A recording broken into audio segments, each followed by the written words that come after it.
everyone. Happy Sunday. Welcome to the Ask the Danny App Show. I am Danny Ackerman of thedanniapp.com. How's everybody tonight? I have my summer garb on. We're doing a barbecue right after the show. In fact, hubby's getting ready to run to the store. He forgot the beer. How do you have a barbecue without the beer, right? So you may hear some yelling and screaming in the background as they find shoes and get ready to walk out the door. So we got some stuff to talk about tonight. There's been not one, but two big controversial things floating around the internet that we're going to dispel. Dr. Pepper, no, you know what? I am breaking my Dr. Pepper habit. I just want you to know I'm down to one a day. Have it in the morning. That's it. My one Dr. Pepper. But beer is good for a barbecue. All right. Real quick, I got to let you know that this segment is brought to you by Cabbage.com. If you guys could, as you get a chance in the next day or two, pop over to the DanniApp.com homepage. Over on the right-hand side column there, I have my awesome sponsors. And our very own Lynn Cochran designed a new cabbage ad just for the Danny app. And I'm so tickled with it. I just wanted to brag about it. I now have a cash cow. I have a cash cow. So Cabbage, for those that don't know, they fund online sellers with some pretty instant cash. And it's great if you come across like an opportunity to purchase, a large amount of something or some just amazing piece that you don't quite have the liquid funds for. Go grab some Cabbage, make it happen. And right now, I'm using them to stock up for fourth quarter, which is coming. You guys know it's coming.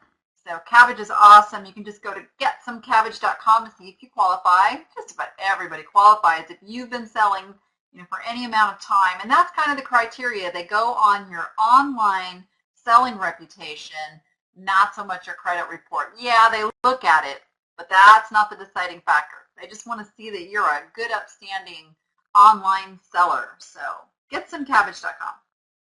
All right, you guys know that we actually record these shows. We record them in segments over on YouTube, on my YouTube channel, so you can watch any segment you want over there if you missed 1, 2, 3, or just want to go back and review.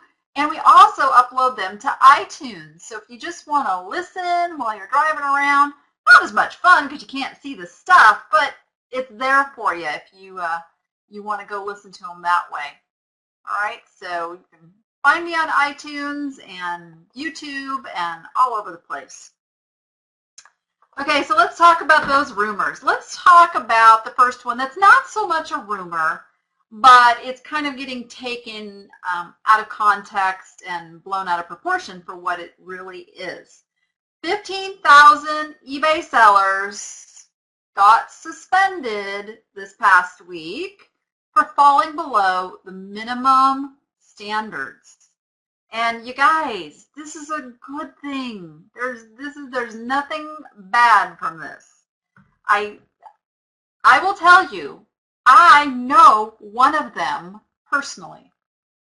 And the surprising thing here was I have been following this seller for a while, and I listen when they kind of tell me how they've been dealing with customers who complain about something, and thought, okay, it's not how I would do it. And sure enough, I had them go check their dashboard because they could not figure out why they were not allowed to list any more items. And sure enough, six low DSRs in the item as described had sent them down into the below standard. So a very good reason for it, okay?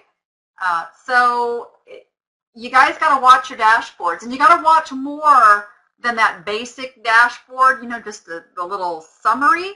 You need to go down into your reports and make sure there's no warning flags, that especially if you, I mean, if you're top rated, you're okay. You're not anywhere near below minimum standard. If you have lost your top rated seller standing, or you don't have it yet, you just kind of need to keep track of that, really dig into that dashboard. I am going to be making a video just about that this week, so be watching my YouTube channel, because this is an important issue, and I was actually surprised that this seller did not know how to go in and check that dashboard.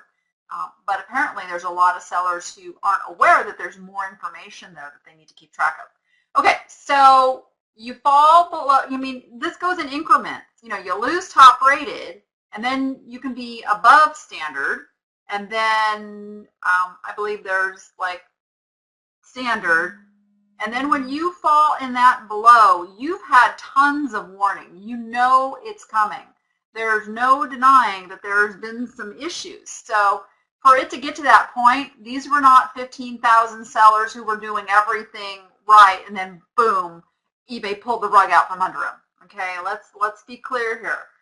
This is what eBay needs to do, because every one of those sellers who does not keep those same standards of customer service that you and I do is a black eye for all of us, because people don't buy something from that seller, they buy it on eBay. If somebody goes around talking about this really horrible experience they had on eBay, what do you think happens? They're talking to their friend about this horrible experience on eBay. Oh, yeah, and then they come up with some horrible experience. Oh, yeah, then they tell a friend, and then, you know, here by the time, you know, it gets to the, you know, the fifth person, it's like, oh, eBay is horrible. They're just going to take your money. They're scammers, and yeah, it's not a good thing. It's not a good thing. So this is good. Very happy that this has happened, and it's yeah, gotta watch this stuff, guys. Gotta watch this stuff. Now, you know, the item described one, I'm going to touch on this just a little bit.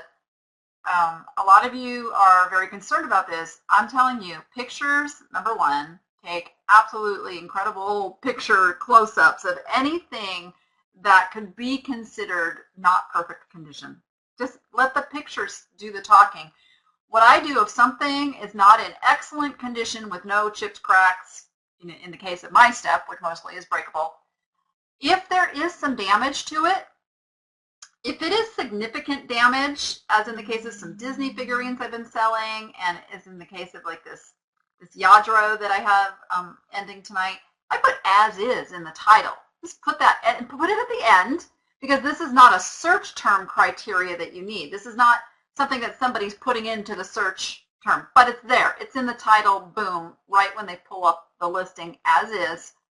In the condition, don't say that it's excellent condition or anything and has damage. I immediately go into, I'll say good, because I have a scale, excellent, good, and I don't sell anything under good condition.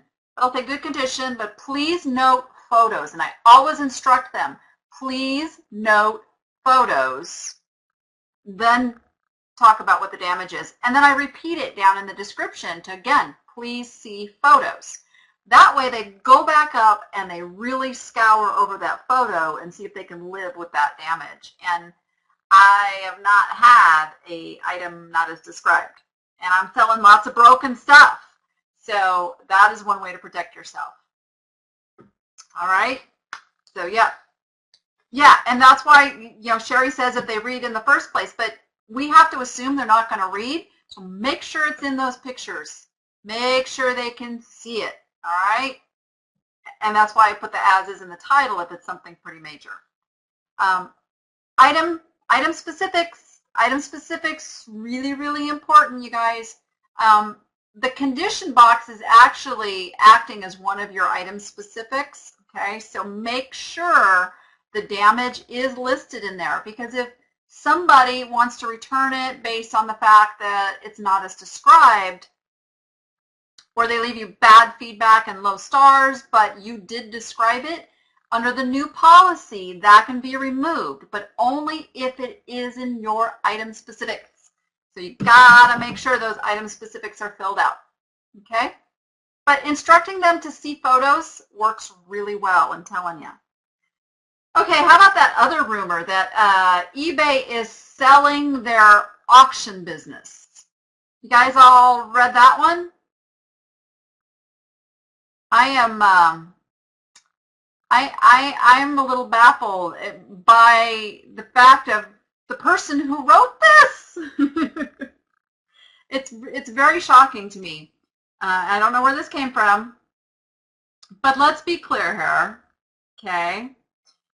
Number one, there isn't a separate auction business with eBay. There are formats. eBay has auction format, fixed price format, and I'm reading some of this off of, and classifieds, there you go. I'm reading Griff's notes. And Griff wasn't my only contact that I verify this with, let's be clear. Because I know a lot of people think that, Griff, he doesn't know everything. I got it from more than one source, directly from eBay. I got peeps there. This is pure hogwash. Let's just call it what it is. The auction business is what we have termed it. It's a format that eBay allows us to have. It is not going anywhere. What is happening is consumers are not wanting to purchase off of the auction format more and more. They want it fast. They want it now. That's why the auction format is not good for most listings. You have to be careful what you list in the auction format.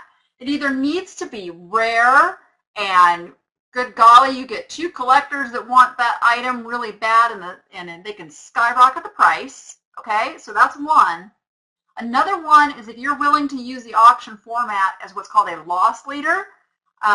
So for instance, say you've got some $300 Yadro, and you are brave enough to start it at, say, $9.95 or $19.95, and let it drive traffic and build up to where it may go. Now, it's probably not going to bring as much as it would if you put it on fixed price, but it's going to sell for a good price, and historically will sell in a price range that you can live with. Okay. Now, I wouldn't do that with anything that doesn't historically sell in that price range, because you can just get stuck selling it at a very cheap price. Or another thing I do is with my broken items or damaged items, and I don't quite know how much it is going to hurt the value, those are items I run at auction. Okay. So use your auction format carefully, but it's not going away. The other thing was that eBay wants to get rid of us small sellers. Again, that's been going around for years, Again, hogwash. Where's that term come from anyway? It's got to be a country term, hogwash. So here's the thing. There is a brand new team at eBay called the Managed Marketplace, and it is focused on new consumer and the so-called small sellers, and it's consumer-to-consumer selling team.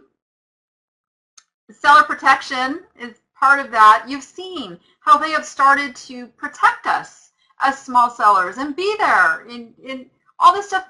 Why in the world would eBay get rid of small sellers when we are the core of the site? It's just ridiculous. I mean, that was just like the most ridiculous article. Yeah. So before you guys share, spread, put those rumors or kind of negative things out there, check facts. Go to the source and go get the lowdown, okay? And if you hear something you want checked out, send me an email or a message on Facebook, guys. And I can find out the real scoop for you, okay? If there's validity, I'll bring it to you. I'll let you know what's happening. And you guys know I don't just do the so-called drink the Kool-Aid. If eBay does something that I think is ridiculous, I'm going to tell you, okay? You can trust me because I've been very skeptical over eBay in the years, and I still have a very cynical eye. But eBay is good to me. It lets me have my own business, and I am just thrilled to death that I get to help other people develop their businesses, and I see huge successes all over the place. So eBay ain't going anywhere. All right. That's all I got to say about that.